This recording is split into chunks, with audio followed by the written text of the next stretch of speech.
Hai semua, Assalamualaikum warahmatullahi wabarakatuh. Balik lagi di YouTube channel Ibu Naili.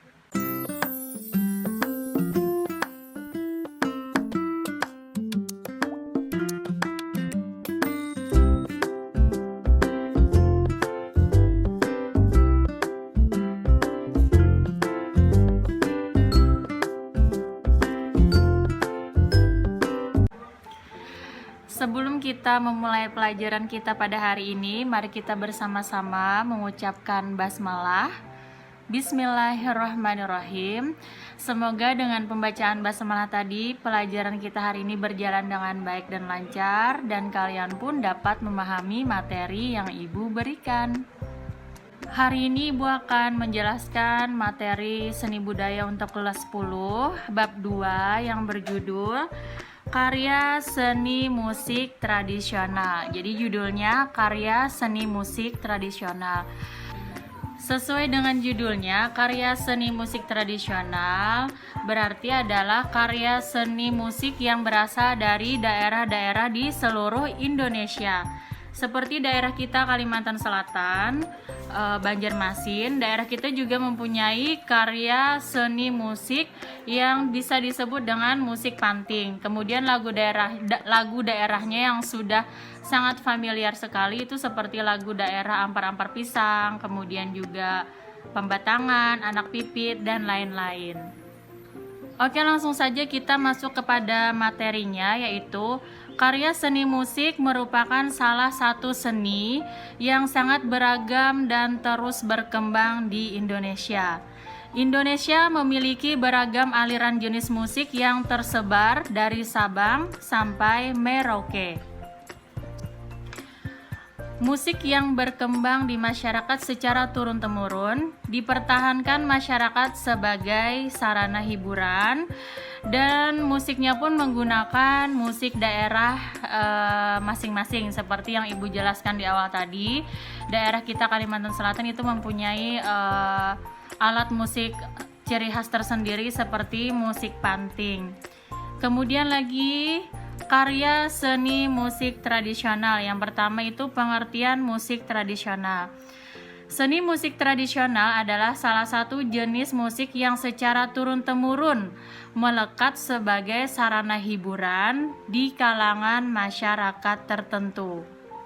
Pada umumnya, seni musik tradisional disusun atau dibuat berdasarkan gaya, tradisi, serta bahasa yang sesuai dengan daerahnya. Nah, kalau kita di Kalimantan Selatan tentu saja memakai bahasa daerah Banjar seperti lagu Ampar-Ampar Pisang, kemudian lagi Paris Barantai. Nah, yang semuanya itu adalah bahasanya bahasa daerah Banjar. Kemudian lagi ciri khas seni musik tradisional. Yang pertama ciri khasnya yaitu dipelajari secara lisan. Jadi hanya dipelajari secara lisan, tidak tertulis. Seperti misalnya musik tradisional adalah musik yang diwariskan secara turun-temurun. Oke, secara turun-temurun itu maksudnya adalah ketika generasi yang sudah tua itu ingin mewariskan kepada generasi sesudahnya, maka dia mengajarkannya hanya secara lisan atau dari mulut ke mulut. Nah, demikian juga ketika generasi yang muda tadi menjadi tua kembali dan dia ingin mewariskan kembali ke generasi setelahnya, maka dia pun akan mengajarkannya secara lisan juga, dari mulut ke mulut juga. Jadi tidak ada pelajaran yang secara formalnya, tidak ada. Semuanya belajarnya secara informal gitu. Jadi ilmunya itu adalah ilmu dari warisan dari nenek moyang mereka. Kemudian ciri yang kedua, tidak memiliki notasi. Maksudnya, pembelajaran secara lisan membuat pemilik budaya tidak memiliki catatan apapun, sehingga tidak ada notasi yang tertuang di dalam kertas. Artinya orang-orang zaman dulu itu mewariskan ilmu kepada generasi sesudahnya tidak dengan catatan. Artinya ya seperti yang dibahas di awal tadi, dengan lisan atau dari mulut ke mulut. Kemudian untuk ciri khas yang ketiga yaitu bersifat informal ya, seperti yang dijelaskan di awal tadi bahwa untuk mempelajari seni musik tradisional itu dari lisan, dari mulut ke mulut, kemudian tidak memiliki catatan apapun, tidak ada kelas, jadi belajarnya pun secara informal saja begitu. Dan yang berikutnya lagi, permainannya tidak terspesialisasi. Jadi pada umumnya pemain atau orang-orang yang memainkan musik tradisional biasanya adalah orang-orang yang berasal dari daerah asal musik tradisional tersebut. Yang berikutnya lagi, syair lagu berbahasa daerah ya, seperti kita daerah Banjarmasin, tentu saja syairnya, liriknya berbahasa daerah Banjar. Kemudian yang keenam, lebih melibatkan alat musik daerah seperti daerah kita, musik panting. Dan yang terakhir, merupakan bagian dari budaya masyarakat. Artinya musik tradisional benar-benar penggambaran dari kebudayaan atau karakter suatu daerah. Hal itu membuat siapa saja yang mendengarkan musik tradisional dapat menebak dari mana asal daerah musik tradisional tersebut. Oke, selanjutnya menganalisis alat musik tradisional. Di sini ada 5 pembahasan. Yang pertama, kita menganalisis bunyi. Jadi bunyi itu apa? Bunyi berasal dari getaran suatu benda. Getaran tersebut diterima pendengaran kita melalui cepat rambat bunyi. Bunyi dalam musik berasal dari 2 sumber. Bunyi yang berasal dari suara manusia disebut vokal, sedangkan bunyi yang berasal dari alat-alat musik disebut bunyi instrumen.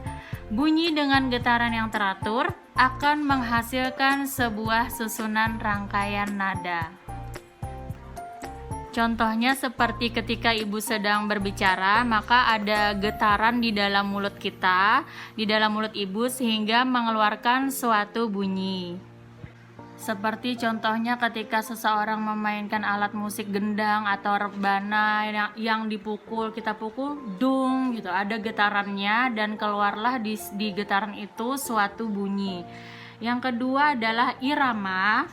Irama atau biasa juga disebut ritme merupakan rangkaian gerak yang beraturan dan menjadi unsur dasar dari musik. Yang ketiga ada harmoni.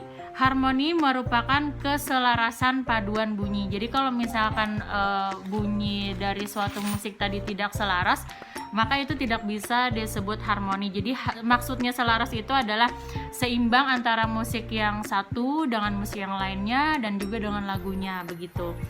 Yang berikutnya ada melodi.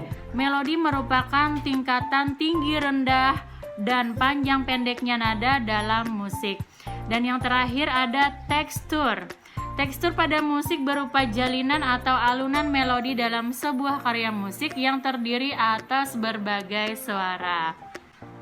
Oke, itu tadi pembahasan mengenai materi seni budaya untuk kelas 10, bab 2 yang berjudul karya seni musik tradisional. Semoga kalian bisa memahaminya dengan baik. Kalau ada pertanyaan silahkan kalian tulis aja di kolom komentar. Terima kasih sudah menonton video ibu sampai selesai. Jangan lupa kalian like, kalian komen, kalian subscribe, dan kalian share ke teman-teman kalian yang mungkin beda sekolah. Siapa tahu video ini bermanfaat untuk mereka. Sampai di sini dulu video dari ibu. Sampai bertemu di video ibu selanjutnya. Dadah. Assalamualaikum warahmatullahi wabarakatuh.